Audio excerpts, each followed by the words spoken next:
Politiquement, François Hollande a gagné plus de 20 points dans les sondages. Est-ce que ce rebond doit appeler les responsables de l'opposition à pratiquer une opposition un petit peu différente ou pas? Et moi, je ne fais pas de la politique avec les sondages. Ce qui, aujourd'hui, appelle l'opposition à être particulièrement constructive, c'est la gravité de la situation du pays. Je veux dire, quand vous avez... ces attaques ont été commises contre la France, sur le sol français, par des Français. Par des terroristes qui étaient nés en France, qui avaient été enlevés en France, qui avaient bénéficié de l'école française, qui avaient bénéficié du soutien des aides sociales françaises, etc. Donc ça veut dire que ça nous interpelle tous, dans tous les domaines. Et moi, c'est pour ça que j'ai appelé à une grande loi de protection globale de notre pays. Une loi bouclier. Une loi bouclier, pourquoi faire? Une loi parce qu'il ne faut pas seulement parler des services de renseignement et de leur action, pas seulement parler des moyens, des ZAD, de l'armée ou de la police, pas seulement parler de la politique pénale. Il faut parler aussi de l'école, il faut parler de la laïcité. On va revenir à ça, mais est-ce que ça change le ton?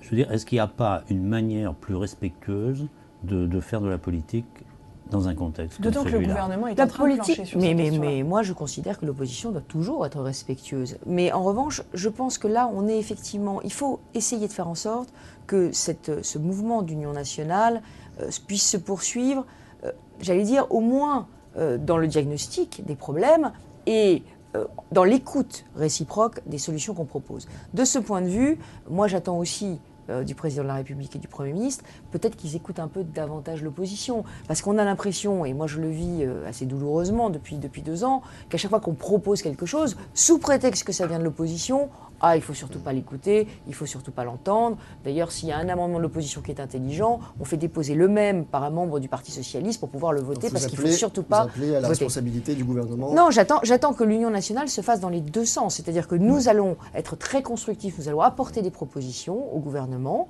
et effectivement, j'attends aussi du gouvernement qui nous écoute. Et je pense notamment à une loi qui arrive là, qui est la loi Macron. On va la développer. Voilà, mais oui, parce que le terrorisme nous pose aussi, pas plus exactement, la sympathie que suscite le terrorisme dans notre pays, qui est quelque chose d'absolument dramatique pour la collectivité nationale, nous pose le problème aussi de l'absence d'espoir que nous donnons peut-être à la jeunesse de notre pays en termes d'emploi, en termes de perspectives économiques. Voilà, donc qu'est-ce que c'est que la réforme économique la semaine prochaine dans le contexte du 7 janvier?